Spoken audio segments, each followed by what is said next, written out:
Hey everybody, thank you for tuning in. You've reached the Real Estate Fix. I'm your host Rich Szerman on KHTS FM 98.1 AM 1220, your hometown station. And thank you guys for tuning in today. As always, I appreciate it. It's a Christmas show today. You can tell because I'm wearing a Christmas hat. Love doing the Christmas show because it's fun. You do all the year-end stuff and you take a look at predictions and see if I was right or if I was wrong. Did pretty well, pretty good scorecard this year as usual. But we're going to talk about all kinds of stuff today. We're going to talk about kind of where the market's at, what's going on, and kind of what the year that was 2025, which I think we're all pretty happy to have over, certainly from a real estate perspective, probably others as well. So we're going to talk a little about that. We're going to talk about some of the great prognostications that we had over the last year from the good folks at Zillow and at NAR, the National Association of Realtors, and at Fannie Mae. I like to look at their predictions, a lot of others as well, but those are my three favorite to look at predictions. We'll see if they got it right or wrong for 2025 as well. And listen to the whole show, because at the end of the show, as we do with every Christmas show, because it's Christmas and it's the season of giving, we're giving away money. We're going to give away money to help people buy houses at the end of the show, as we do every year at Christmas. We talk about a program we have called the Rental Rebate Program, where if you are renting a house, you get to go buy one, because we will help you get the money together to do that. We will give you a lot of money to help you buy a house if you're a renter. We're going to go over that as well, see if we can't get some people in 2026 that we're going to be renters into owners, because that is the way to succeed in this economy. You've got to own a house. You just do. If you wait too long to get into that game, you're not going to be able to get into it, and you're going to have to retire it's going to be difficult for you to retire. There is, unfortunately, whether you like it or not, the simple fact is this: there is no wealth in Western societies that is not tied to land ownership. Now, there's always the outlier, I suppose, the one guy who's made a bunch of money doing something else, and that's where his money is, and that's fine. But you will find that the top three corporations in this country, aside from being the top three corporations in this country, the other thing they have in common is they are the three largest landowners in this country. If you take a look at the top 10 wealthiest people in the United States, the other thing they have in common, besides being the top 10 wealthiest people in the United States, they are also the top 10 landowners, real estate owners in the United States. So you've got to get into that game. Real estate is a better hedge against inflation than any stock you're going to find. It continues to go up year over year. Even when it goes down, it goes back up. Real estate is the ultimate investment, and you get to live in it, you get to use it, and it's still an investment at the same time. So you got to get into that. We're going to talk about that a little bit more as well. But first, let's talk about the year that was 2025. I, for one, will not necessarily miss it. Had some good things happen in 2025, did some good work, met some good people. So it wasn't a total loss, but overall, it was not a great year. So there's one of the many websites that I read, one of the many newsletters that I read, comes from a company called Hemlane, and they do a really good end-of-year wrap-up. And I agree with most of what they have to say here, so let's read through this. This is just put this out yesterday.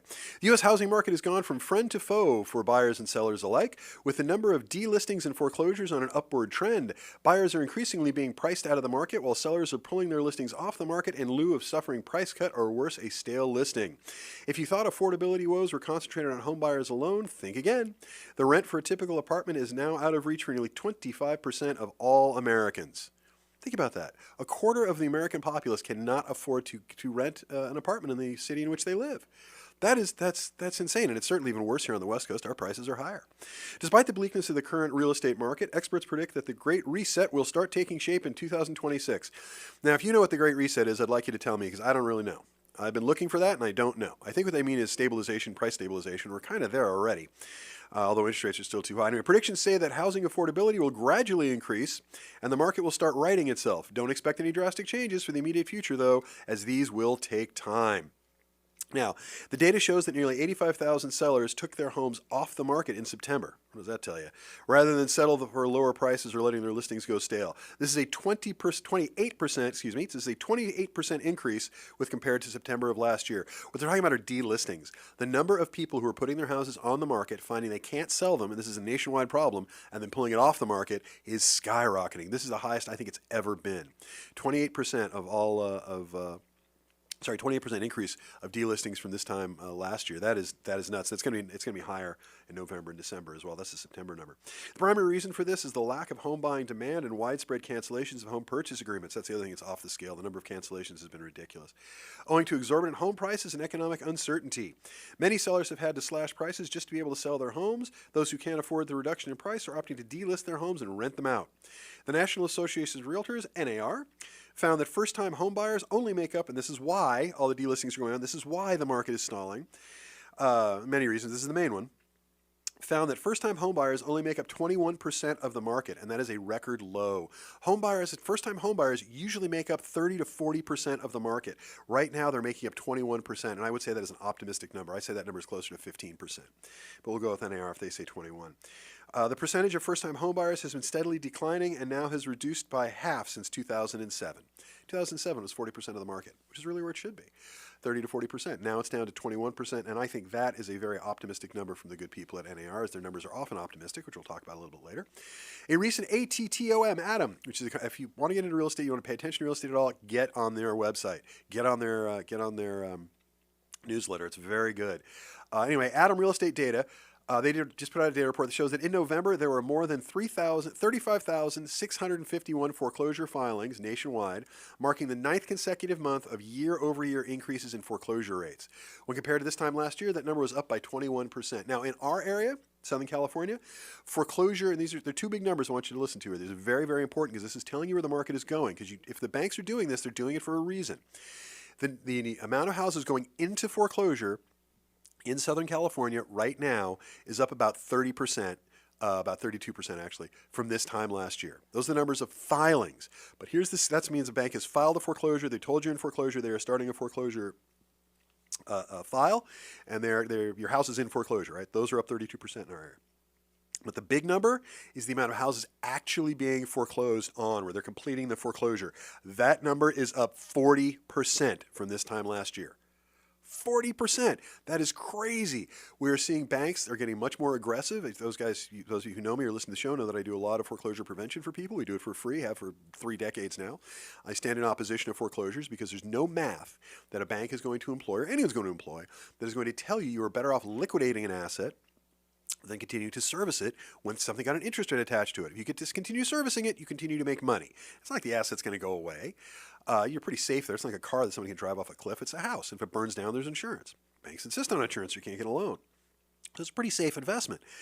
But at the same time, they are much, much more aggressive about foreclosures now. Why? Because they know the same thing I've been telling you guys all year. Started saying it last year. Prices are coming down. They just are. Most optimistically, they're staying flat. But the reality is they're coming down.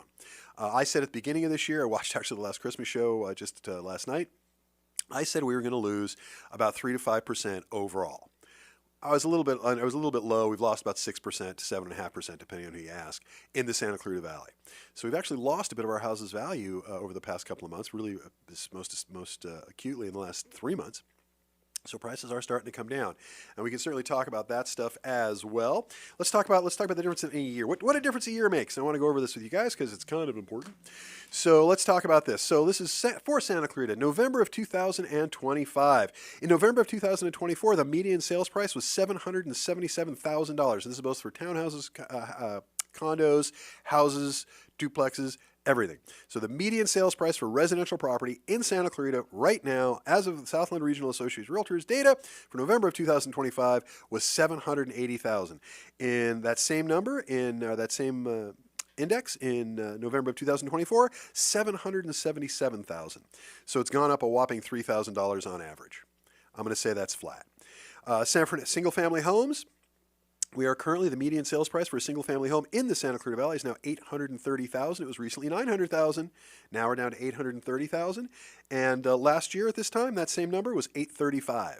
So we've actually lost $5,000. This is just on the average. Lost $5,000 on average. So you could say it's flat. They say it's down 1% year over year. I'd say it's essentially flat. Condos and townhomes, that number was $565,000 a year ago, November 2024. And that number right now, $540,000. So we're down on the average sale of condos in town here, condos and townhomes, to $540,000, and it was $565,000 last year. So what does all of this tell you? The market is going down. Houses are sitting on the market longer. They're taking longer to sell, and they're selling for less money. And again, I'm like a broken record on this. If you have a house to sell, it better be a deal or it's not going to sell. More inventory is coming back to the market, still less than normal, but still a lot higher than it was in 2024. About 30-40% more listings, in some areas as much as 60-70% more listings than were available in 2024 in the same period. And, supply and demand. When you see demand remains constant, demand's ticked up a little bit because the interest rates come down a tad. Not enough, but it's come down a tad. We'll get into that in a sec. But if demand remains constant and supply goes up, prices go down. That's just the way it works. So I would say our demand has remained roughly constant. Maybe there's a little dip here, a little spike there, but it's essentially remained constant, and the number of listings that are coming to the market is higher. Supply and demand, man, that's what it means. When you get more supply and the demand remains constant, prices go down, and that is what we're looking at. Now, it's not catastrophic. We're not dropping, 50, 60%. It's not 2008, 9, or 10, none of that kind of craziness. But you got to understand, the prices are softer. For buyers, it's better. I mean, sellers have had the ball completely in their court for the last decade, and now buyers are getting some of their own back. I would have said this time last year, I would have said it's about 90-10 as far as the seller's control versus buyer's control. Now it's about 40-60. Still, the seller has more to say about it because it's their house, but buyers got a lot more leverage now than they've ever had before, because if they don't like your house and you don't want to deal on your house, they'll go buy the one down the street and they'll deal on that one. And that is just the reality. So you've got to be a deal. Now, maybe it's a deal because of price. That's usually the case. If not that, then it's got to be a deal about what the house has. Maybe it's amenities. Maybe it's location. Maybe it's, yours is the one with the remodeled kitchen and nobody else in your price range has that. But you got to be a deal. You got to have that hook, because you don't have it, ain't going to sell. It is just that simple. You got to be prepared for that. Now, what did I say in 2024? Again, I just watched the show again last night, the Christmas show. I said in 2024 that in 2025, prices will not go up. I said they would remain flat all year. I said they would actually go down somewhere between 3 to 6% overall. 3 to 5, 3 to 6, something like that. So I was not awful. I was pretty dead on. I also said the interest rate would not get below, I thought it would get in the low 6s, but it would not get below 6 before the end of the year. And I was dead right on that, unfortunately. Now, I also did say, I did have one error. I did say that the Fed would only lower the interest rate twice in 2025, this year. I know what year it is. And in fact, they did it 3 times. Of course, the third one in December here that we just had was a little bit of a surprise, because we got some bad job reports. And again, as I said last Christmas, I hate to root for bad job reports, but bad job reports in a stale economy is good for the interest rate, because it causes the interest rate to go down. And right now, the interest rate is just too high. Another thing I keep saying, until that interest rate gets under 6%, preferably around 5.5%, we are not going to see normalcy. We just won't. So until that number gets down to 5.5, it's still going to be a crazy market. It's still going to be up one week, down the next. It's still going to be all over the place. Now, if we want to look at the San Fernando Valley, which I would encourage you to do, because it's a much larger market. There's several million people that live there versus, about 350,000 that live here. November of 2025, here are the numbers. The median sales price, again, this is townhomes, condos, single-family homes, everything residential, in the San Fernando Valley is $940,000. That's their average. The median sales price this time last year, 2024, $910,000. So they're up about 3% year over year. They're up about $30,000 overall. So about 3%. So the average sales price of a single-family home, median sales price in the San Fernando Valley, $1,100,000. A year ago, $1,020,000. So slightly up, but 80 grand. I'm going to call that pretty flat, because that can change depending on the house, depending on the day. And condos, townhomes, this is where the San Fernando Valley has made the biggest leap. Is last year, 2024, the average was $570,000 in November. This year, it's $649,000. So that is up quite a bit. It's up 14% year over year, which is a huge number. And I think the biggest reason for that is lots and lots of people can't afford houses, but they can't afford the townhouse or the condo. There's also been a lot of building in the San Fernando Valley for townhomes and condos, not nearly as many for houses, but a lot for townhomes and condos, and that's what people are buying. So that's kind of where things are going as far as the market is concerned, and that's kind of where we've been. And I want to talk about some other fun stuff that's happened in the year. So basically, let me give you a little wrap up here. So basically what's happened as far as the market is concerned over the course of 2025 is basically it hasn't really gone up. It's gone down a little bit. Prices have slipped a bit. The biggest thing is that buyers have more options. It used to be you have a house, you have a tract with 300 or 400 houses in it, or an area with about 400 houses in it, and you'll have 2 or 3 houses on the market. A normal number is going to be about 10 to 15. I know that sounds high because we haven't been normal in a long time. I guess we shouldn't call it normal if we haven't been there in a long time. But now instead of 2 or 3 houses in that area, you're going to have 5 or 6. So double the amount you had, still way below average, but you got options. If you're a buyer, you got more options now than you had a year ago. You certainly got a lot more options than you had 2 years ago. Also, the rate of increase as far as property sales has gone flat. It's actually started to turn in most areas. In our area here in Southern California, it's gone down. Your house is worth less now than it was a year ago, on average. It just is. Now, there are houses that are exceptional, like you're the only one on acreage or whatever, and that'll change the math a bit. But by and large, we've all lost around 6% on our houses in the Santa Cruz Valley over the past 12 months. And that's okay. What goes down comes up again. It'll be fine. Trust me, it'll be fine. Hang in there. You'll be absolutely fine.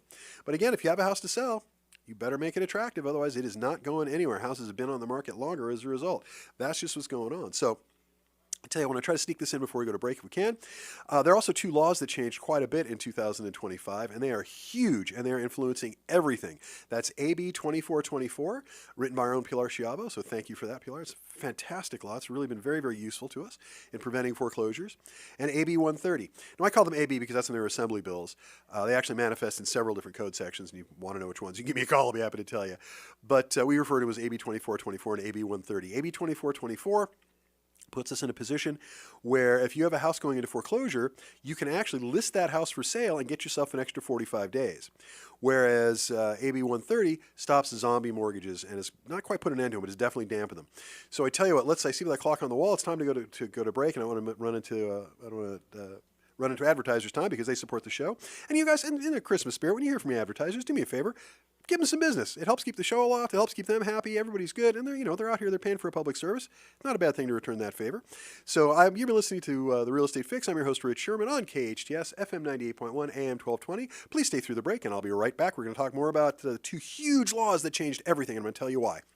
Hey, everybody, welcome back. You're listening to the Real Estate Fix with Rich. I'm your host, Rich Szerman, on KHTS, FM 98.1 AM 1220. And we were just before we went to break, sorry, not exactly the cleanest break we ever had there, we were talking about two new laws that are changing everything. They are certainly the single biggest thing as far as I'm concerned that happened in real estate in 2025. They are AB 130, which stands for Assembly Bill 130. You can Google it if you'd like. But what AB 130 does, and it's incredibly important for the amount of populace that is affected by this is everything. And I've seen it personally make huge difference. I'll tell you a couple quick stories. So what AB 130 does is it says that if you are 5 business days in advance of a foreclosure sale date, it's business days, not calendar days, so you lose a weekend, so it's basically 7 days, a week ahead of the foreclosure date, and you submit to the trustee a fully executed listing contract with a California broker, they have to, and this is the law, they have to postpone the foreclosure sale date by 45 days. Then if you get the house into escrow within that 45 days, you can do it again, set 5 business days in advance of the new foreclosure sale date, so 7 days. You give them a fully executed contract, which means it's signed, and an escrow and a few things. They got to give you another 45 days to get it closed. So we've taken up a position where foreclosure process in California that was 111 days long. It's 90 days from filing the notice of default, 21 days after filing, 20 days or thereafter, 21, filing the notice of sale, so 111 days, for a bank to take your house. We've now expanded that by 80 to 90 days, depending on how you choose to look at AB 130. That's huge. It's given us almost double the time. But you got to know how to play the game. You got to know how to follow the rules, follow the law. It's pretty straightforward law. It's pretty simple. It's going to be adjudicated. We're going to learn more about it. It's going to change, I'm sure, over the course of the year as various court cases wind through. But right now, the way it works is AB 130 can save your house because you can not only use that 45 days to sell the house, at the same time, you can use that 45 days to refinance or to do something else that you need to do, maybe file a bankruptcy to stop the foreclosure. So it gives you more time. We have one right now. Fellow's a great guy, works at the U.S. Post Office. He unfortunately got sick. He got cancer, and all the medical bills and everything were eating him alive. So he was in a position where he just couldn't make mortgage payments. So now the bank is foreclosing on this guy, really because he got cancer, and they're not giving him any kind of way out. They're horrible to deal with. This is Shell Point. They're just being awful with him. But we were able to get him an extra 45 days. And we used that 45 days to get together some financing for him, some emergency financing for him, so that he was able to bring the loan current and keep the house. And this guy's got a ton of equity in his house. It's his home. He needs to stay stable so he can get well. That's not going to happen if he has to move. So sometimes the stakes we're playing for are that important. Often they are. I mean, most people, their house is usually the top 5 things next to their health, their job, and it's for family's health, usually higher than everything else. And house, that's usually where you live is usually top 5 in most people's hierarchy of needs. So it's kind of a big deal. So yeah, it gives you extra time. And Pilar Schiavo, our local Assemblywoman, is the one who put that together for us. So thank you, Pilar. That's fantastic. And it's making a huge difference in people's lives. We use it on a regular basis in my office, and it makes a huge difference. That extra little bit of breathing room it's changed the map. We are able to do a lot more now to save houses than we've ever had before. And there's a wonderful tool, and thank you, Pilar, for bringing that in. That's great. The other is AB 130, which has to do with zombie mortgages. Zombie mortgage is a junior lien, so not a first mortgage. It could be second, third, fourth, whatever, junior lien. What would happen is banks would pick these things up for pennies on the dollar because nobody touched them in over a decade because they're dead and they come back to life. That's why I call them zombies. We've done whole shows on them. Last show we had Jane on. I'm talking about these as well, so you want a more in-depth one, you can look at the early December show. But what it does is it says if at any time during the course of the loan, 3 years has gone by without a lender reaching out to you and doing their job, monitoring the loan and such. In other words, it becomes a zombie. It used to be 5 years, now it's 3 years, which is better. They can't foreclose. If it has been more than 3 years, this is only in California, if it has been more than 3 years that they have not talked to you, they forfeit their ability to foreclose. Now, they can fill out a little, they can swear an affidavit. This is they really did talk to you. And there are things that they can do, so it's not quite that simple. But this is a huge tool in preventing zombie mortgage foreclosures, which are the most obscene, because these guys come back 17 years later in some cases and say, not only do you owe us the $50,000 that was taken out 17 years ago, but we want all the back interest, and we want all the back late fees and everything else. So your $50,000 is now $150,000. Please pay us in the next 90 days or we take your house. I think that's unfair. And I think it's nice that the governor finally agreed on this point, because they sort of snuck this in. I don't like the way that was done, but I'm glad it did get done. And so now banks cannot foreclose on zombie mortgages, period, not in California. I mean, again, there are some exceptions. They can feel like there's going to be a lot of perjury, I'm sure, on the bank's part, because they're going to lie about this stuff. But so far, we've managed to use that law to save a couple of houses as well. So those are two huge laws. AB 2424 gives you more time before a foreclosure, and AB 130, which prevents zombie foreclosures in its entirety. Now, it doesn't wipe out the debt, AB 130. We got to work on that, but it does at least take away their biggest weapon, which is foreclosing. So those are two huge sea changes in absolutely the way we do business in California, the way the default servicing market works in California. These are huge. These both happened in 2025, one in April and the other in June. It's just absolutely amazing what's come up. All right, let's talk about some more housing predictions. The good people at Zillow, their housing prediction is housing values are forecast, this is for 2026, housing values are forecast to rise 1.2% in 2026, with a number of major markets seeing annual price declines projected from predicted fall in 24 markets as of October, and that's down to 12 markets. Now, there's 24 of the largest metros in the United States were losing real estate value. They were going down this year, and it looks like next year only 12 of them are going to go down. So I guess that's a good thing. Zillow projects 4.26 million existing home sales next year, a 4.3% increase over this year, as improving affordability brings more demand back to the market. And when they're talking about improving affordability, they mean housing prices coming down a bit, but more importantly, the interest rate coming down. That interest rate has got to get under 6%. It has got to get down to about 5.5%. Some economists would say 4.5%, but at least 5%. It's got to get under 6%. At least 5.5%, and we'll start seeing something good happen. With home values expected to rise in most major markets, I disagree with that. Fewer homeowners will see their estimate fall. When they say that, there's an estimate like that's bigger than the value of the house. Their estimate fall below what they paid for their home.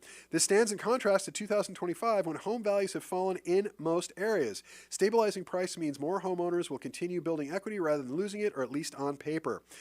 They think the mortgage rate will hold steady. It's at above 6%. They don't think it's going under 6%. I disagree. I think it's going to dip under.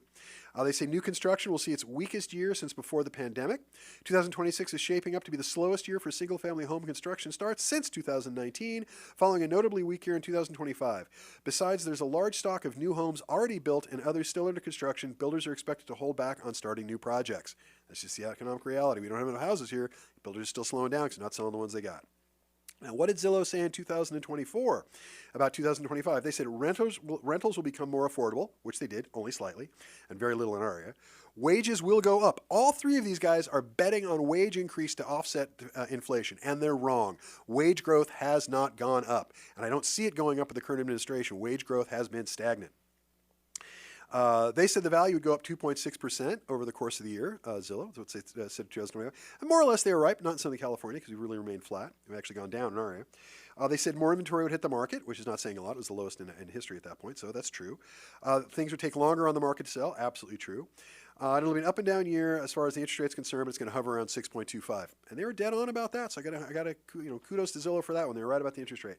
But I do not think they're right about affordability returning, and I do not think they're right about wages going up. It's just not.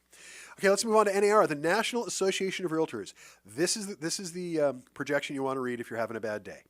Because NAR does nothing but blow sunshine up our skirts like crazy. They have a vested interest in doing that, so this is what they have to say. Keep in mind, be very honest about this, because some of their information is excellent, and some of it is just wishful thinking. They live in the land of wishful dreams at NAR as to what they hope will happen in the housing market. It's more, as a buddy of mine likes to say, more aspirational than operational. Anyway, NAR's 2026 housing forecast sees steady job growth and lower interest rates that could fuel a sales surge. Again, they're relying on not just job growth, but wage growth. And they're wrong about that. They're wrong about both of those things. But that's what they're saying. Wait till we get into this. Real estate professionals may finally see a long-awaited surge in activity in 2026, which is code for keep paying your dues to NAR, because they've lost a lot of their membership. With home sales poised for a potential double dip jump. If the market has a double dip jump, in other words, it goes up 10% or more in 2026, I will eat the lovely attractive hat I have on my head. The Christmas stocking I'm wearing on my head, I will eat if we get more than 10% sales appreciation over the course of 2026. Now, there's a fellow who works at the NAR named Lawrence Young. He's a brilliant economist. Pay attention a lot. Chief economist Lauren Young said the National Association is forecasting a 14% nationwide increase in home sale in prices with home sales for 2026. Following 2025 stagnant levels, new home sales are also projected to rise 5% next year. We are not going to see a 14% increase in prices, nor are we going to see a 14% increase in volume. That number is spurious at best. It is nonsense. Again, I will eat my hat. Not going to happen. Rising sales won't come at the expense of price stability either. We're going to sell a lot more houses, but yet prices aren't going to come down. Home prices nationwide are in no danger of declining. I disagree with that. All the data disagrees with that. NAR expect prices to climb 4% in 2026, supported by job growth and persistent shortages. So it's 14% increase in volume and a 4% increase in prices. Neither one of those is going to happen. Mortgage rates remain one of the biggest constraints for buyers, although sitting at around 7% at the beginning of the year. This is last year, I guess. The 30-year fixed rate averaged 6.24 this week, according to Freddie Mac. NAR forecast rates to average around 6% in 2026, down roughly from 6.7 overall this year. Price reductions are returning as days on market is rising. Now, last year they said the market would rebound entirely in 2025. Didn't happen. They said that inventories would jump. That did happen. That was right. They said that home prices would go up 2 to 4%, and that did not happen. At least not in our area. It did not happen. So I love NAR. I'm a proud member of NAR for almost 35 years now. I think they do a lot of great work all over the country, and the United States is a very, very large and diverse real estate landscape to try to keep a handle on for everything, and they do a very good job doing it. But their projections are always sunny side up. Their projections are always the best possible outlook because it is in their interest to do that. So let's move on to Fannie Mae, who tends to be the most, let's just say, realistic. Their predictions tend to be the most dead on at the end of the year when you check these things. What did Fannie Mae say about 2025? They said that there would be no thaw in 2025 due to the lock-in effect. The lock-in effect, for those of you who don't know or haven't listened to the show, the lock-in effect are people like me who during the pandemic got really low interest rates. I've got an interest rate on the house I live in of sub 3, which means below 3%, which means I am not selling it. Because if I were to sell that house, which I ordinarily would have done at this point in my life, I would have sold it last year or the year before. To buy a new one, my new interest rate at that time would have been 7%. Now it'll be about 6%. But 6% versus under 3%, my mortgage rate would almost triple for the same exact house. So I'm not selling it. I'm keeping the loan. I'm keeping that house. So I'm going to have to buy another house without selling that one, which I can get away with because I do this for a living and I have a little access to other things. I've been doing it for a while, pretty good at it. But yeah, that's what the lock-in effect is. There's a whole bunch of people out there. It was 70% for a while. Now we're down to about 50% in the country that have mortgage rates below 4%, and they are not in general selling. Some of them have. A good chunk of them have, but most of us are not. Because if you're under 4%, hell, if you're under 5%, you're probably not selling your house today. You're just not. But we'll see. We'll see what happens. So let's see. So Fannie Mae's Economic and Strategic Forecast 2026, which predicts overall home sales will rise 7.3% in 2026, a little bit less than 14% than NAR is suggesting. That's down from the group's October forecast of 8.9%, and certainly down from the September prediction of 9.2%. But the latest forecast is also much less bullish than a 14% jump in existing home sales that the National Association of Realtors has predicted. I'd love to see that, but it ain't going to happen. We're not selling 14% more houses. I hope so, but I doubt it. Let's see. Fannie Mae is now predicting that the 30-year fixed-rate mortgage will average 6.2% in the first quarter of 2026 before dipping to 5.9% by the end of the year. I hope we get lower. I hope it actually goes down to 5.5% because that's what we need. But it will get under 6% over the course of the next year, and I agree with that. Forecasters also anticipate the 30-year rate will hang around 5.9 through 2027, for those of you who are curious. I don't think that's true. I think we're going to see a lot of economic uncertainty. I think we're going to see a lot of instability. I think the current occupant of the White House, Freudian slip, I suppose. The White House is a chaos monster. Whatever else, whether you like him or don't like him, whether you think he's great or think he's horrible, everybody's got an opinion. I keep mine to myself more or less, but he is a chaos. He's an agent of chaos. That's what he does. And it is very hard to run a decent, railroad when you don't know what time the trains are going to run or if they're going to run at all. Or maybe they're going to change them to airplanes next week. I mean, it's very hard to take him seriously because he just makes numbers up out of whole cloth that mean absolutely nothing. He says things that he will not get done or is never going to do. He just says things at the minute as if he's not the president of the United States, as if it's not going to have an effect on economic markets. And now we're all kind of getting to the point where we're trying to learn to ignore him because he just says on these numbers anyway, because he says such ridiculous things about economic forecasts and things that just don't come to pass. So that is why instability is going to cause interest rate to fall, because we got a bad jobs report just a couple weeks ago. We had a bad jobs report, which is why the Fed cut the interest rate again in December, which they hadn't planned to, and which is why the interest rate is going to trend down a little bit. So I think we make under 6% before the end of the third quarter, before the end of the second quarter. I think it's going to continue to go down, and I'm hoping it gets under 6%, stays under 6% throughout the rest of the year. We need 5.5%. But anyway, slowdown in home prices, construction expected. Fannie Mae's forecast also expects home price growth to remain fairly stable in 2026, though at a lower level. Pardon me. I'm saying prices are going down. They're saying that's not going to go up as much. Fannie Mae's home price index is forecast to rise 1.3% in 2026, much slower than in 2024, which saw a rise of 4.4%, and in 2025, which is projected to see a rise of 2.5% overall. Now, again, that's nationwide because there are a lot of the Midwest and the northern parts, Northeast, are doing fairly well price-wise, but the South and the West, us being here in the Southwest, is just getting cratered.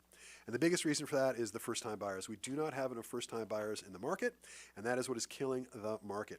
So those are the projections from the good folks at Fannie Mae, which I think is the one you should take the most seriously. NAR, which it's nice to hear what they have to say, but they're always a bit on the flowery side. And certainly from the good folks at Zillow. So those are your predictions for 2026, as we did in 2024, 2025. And it looks like we were pretty much right. It's been kind of a stable, more or less, year, although it wasn't supposed to be. We were hoping to get interest rates down a little bit lower. We were hoping to see more stuff come on the market. We were certainly hoping the prices would keep, on their upward swing, at least 1 or 2%, which they did nationwide. But here in the South, here in the Southwest, we got crushed. Prices are falling. They just are. They're just falling in our area. The return of inventory, given how expensive houses are and how high the interest rate is, we're seeing prices fall. The chief reason for that is first-time buyers. The first-time buyer market, which is an incredibly important part of the market, it should be 30 to 40% of the market at any given time, has been cratered. First-time buyers now are down to less than 20% of the market in our area. I would say it's about 14%, if I remember numbers right, for Los Angeles area. And that is just not high enough. We need 30 to 40% of the houses being bought and sold in Southern California to go to first-time buyers. That is what we need. And we're less than half of that. We're a third of that right now, and that is not okay. And the reason for that is the interest rate and the prices are just too high. I'm not telling you anything you don't know, but they are just too high. I mean, most people cannot go into a first-time housing situation and spend $4,000 to $5,000 a month on a mortgage payment. I couldn't have done that. I pay less than that now. So I can't imagine being in your early 20s, if you're buying, which is when you should be buying your first house, and walking into a $4,000 or $5,000 or higher mortgage payment. That's crazy. Here's another number that NAR gave us earlier this year, which actually about a month ago, which flabbergasted me. The average first-time buyer used to be 22 to 23 years old. That number is now 40 years old. The average first-time home buyer in 2025 was 40. 40 is too late to get into this game. I'm sorry, but it is. It's better than 41. It's better than 51. But it's just too late, and I will tell you why. When you get into a house when you're in your 20s, even in your 30s, by the time you get to your 40s and 50s, you've built some serious equity. Maybe you sold a house, bought a house, sold a house, bought a bigger house, whatever, but you have a house, you're in that train, you're in that economic line, and you're making money. Because if you do not have the money, AARP, I quote this all the time, as I believe this to the core of my being. AARP did a fascinating survey before the pandemic that concluded that 98 point change, I'm rounding up, 99% of all people in the United States, everybody, all of us, will require, not like, require the equity built up over time in residential real estate to be able to retire. If you don't, just lost the lights in the studio here for a minute. I was worried to pay the bill. Anyway, if you don't, I love Hubtown. I love small town radio, boys. So much fun. If you don't build up that kind of equity in a property, you're not going to be able to retire. I don't mean retire well, I mean retire at all. I mean food and clothing and housing. You will not make that. It's only going to get harder as time goes on. If you do not get into this game now, you're not going to get in. So that's why we're giving away money to help people buy houses. And it's mostly first-time buyers. So we're going to talk about that when we come back. We are literally, this is no joke, we are giving away money, as we did last year and as we did the year before. We are giving away money to help people buy homes. So if you're thinking about buying a house, you're going to want to hear the last segment of the show after the commercial today, because we're going to talk about how we will give you money, thousands of dollars we will literally give away to help get you into housing, because I put my money where my mouth is, and I believe this to the core of my being. You have got to get into the game. You have got to be a first-time buyer before the time you're 35, preferably before the time you're 30, but you've got to get into the game. So if you're working and you got a decent income, even if you're not, you just want to get into that, call me. I can get you set up. Sometimes it takes a couple of years. That's fine. Whatever it takes, we'll help you get there. But give me a call. I can be reached at 661-714-1400. That number again, 661-714-1400. There's my personal cell phone. You can call me at that night and day. If you ever thought about buying a house and that I have no way to do this, give me a call. I will show you the way. If you got bad credit, we'll fix it. If you just got divorced or came out of a bankruptcy, we'll find a way to fix it. If you don't have any money to put down, well, that's easy to fix. We'll fix that. But there are lenders we work with. There are credit cleanup companies we work with. Not to mention we have access to a lot of pre-foreclosure properties, so you get better deals on them. There's all kinds of ways to get a first-time buyer into a house, but somebody's got to take you by the hand and get you there, because most people aren't going to figure this out on their own. I spent 35 years doing this, largely with first-time buyers. Promise you I can get you into houses. It'll take time. It may not be as quick as you'd like. Give me a call. I will show you how to do it. I will walk you there. If it takes us 3 years to get it done, if it takes us 10 years, I will show you how to do it. I will get it done for you. I will hang in for the fight with you, and we will get you into a house. So give me a call, 661-714-1400. Please listen through the break. I'm Rich Szerman. You're listening to The Real Estate Fix on KHTS, FM 98.1, AM 1220, your hometown station. When you come back from break, free money. Yay! Merry Christmas. Free money. Listen through the break. Thanks. Hey, everybody. Thank you for tuning in. You've reached The Real Estate Fix. I'm your host, Rich Szerman, on KHTS, AM 1220, FM 98.1, your hometown station. As promised, those of you who listen to the show, thank you for making your way through the statistics and stuff. I know it can get a bit dry. I'm into it, but I don't expect everybody else is. Anyway, let's talk about free money, because I am bound and determined to get you guys into houses. Those of you who hear this and do not own a house, you should. And there is a way to do it. There is always a way to do it. There are no money down programs. There are all kinds of assistance programs. We have one we run in my office. It's ours exclusively. We call it the Rental Rebate Program. Because I like alliteration, that's probably why. But if you're a renter and you're renting a property in the Santa Clarita Valley, you are paying through the nose. Rental rates in the Santa Clarita Valley are extraordinarily high, as they are through Southern California. Particularly high here. It's a nice area. That's why it sustains that. So if you are renting in the Santa Clarita Valley, even if you're not, but especially if you're renting in the Santa Clarita Valley and you can hear you're within the sound of my voice, you're going to want to give me a call, because we're literally giving away thousands and thousands of dollars. Let me tell you how this works. First of all, I will tell you that owning a home should be part of any portfolio, even if you don't have a portfolio, even if you don't know what a portfolio is. You need to own a house. Give you some quick numbers. This is why. Average houses around the United States go up at 5% per year on average. Some decades are better, some decades are worse, but on average, 5% per year.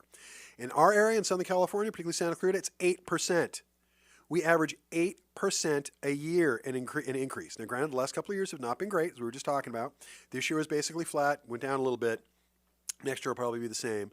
But if you take a look, because you got to look at these things on a whole, if you bought a house for $700,000 in April of 2021, if you bought a house for $700K in 2021, that house right now is worth $831,000. That's a $131,000 profit for just showing up. That's it. Your $700,000 house is now worth $831,000. $131,000 more than you paid for it. And that was only 4 years ago. I mean, that's a heck of a lot of appreciation.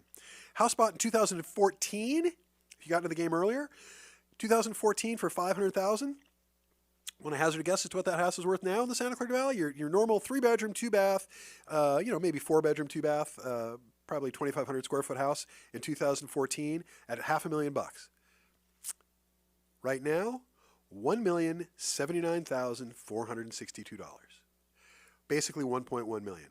It's gone up $600,000 in 11 years. So if you bought a house in 2014, you have doubled your money just by making your mortgage payment and making sure the thing doesn't burn down. That's it. Bought a house for $500,000 in 2014. Now it's worth $1.2 million. 1,000,001, excuse me. So more than double, $600,000 more than you paid for it. That's what real estate does. Now, again, some years are bad, some years are good, but on the whole, it always goes up. It'll cycle down, it'll cycle back up, but it always cycles up at the up point higher than it did the last time. And the low point is always higher than the low point the last time. And these cycles are indeterminate. They're kind of crazy, but you can chart them. It doesn't move that fast. But that's literally what we do. We average 8% over the last 20 years. We've averaged 8% a year in increase in value. How do you not do that? Why would you continue to rent a property if you had a chance to own one? I have clients that I put into houses in 2014 and paid $500,000 for them. They're now looking at $1.1 million as their value.